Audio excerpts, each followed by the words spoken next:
Okay, so you see, the photosynthesis equation, plants and autotrophs take in carbon dioxide with water along with light energy to yield or produce carbohydrates and the gas we know as oxygen. So the process of photosynthesis, what we just saw, is actually taking place inside these tiny cell structures or organelles called the chloroplasts.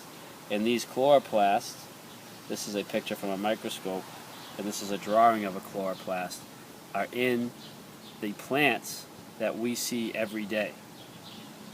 You see, as I exhale carbon dioxide into the atmosphere, it's taken up by this here plant.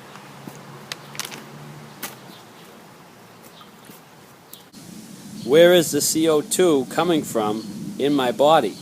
Remember, oxygen enters through our mouth and travels into the alveoli of our lungs, where it's exchanged for CO2. See, the CO2 is coming from all the mitochondria in our body, our muscle cells, our nerve cells, our stomach cells, and so on. And the process is right here in the mitochondria, which are in eukaryotic cells. The mitochondria helps to break down glucose using oxygen to produce carbon dioxide and water, plus the energy molecule ATP. So, how does a plant grow from a seed to a fully grown plant? So how does a plant grow from a little seedling to a tall corn stalk like this? It uses the carbon in carbon dioxide to not only produce glucose, but to produce cells and tissues. Because remember, it has organic compounds.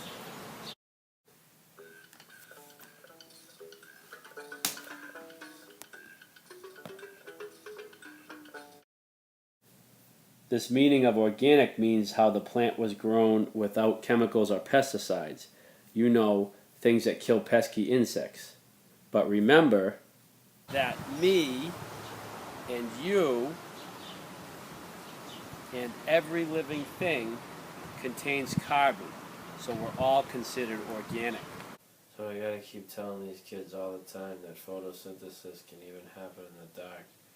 Plants are always taking in CO2 and producing oxygen.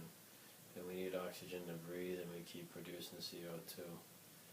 And plants keep producing CO2 too. It goes on and on and on. What was that question, student? If photosynthesis needs light, then how can it still happen in the dark?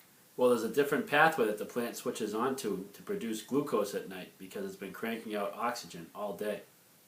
So class, in summary, photosynthesis produces oxygen and glucose, which eukaryotic cells use to perform cellular respiration, which produces CO2 and H2O, which is used to perform photosynthesis by autotrophs, which then produces, listen, just think of life as hitting the repeat button on its iPod over and over and over again.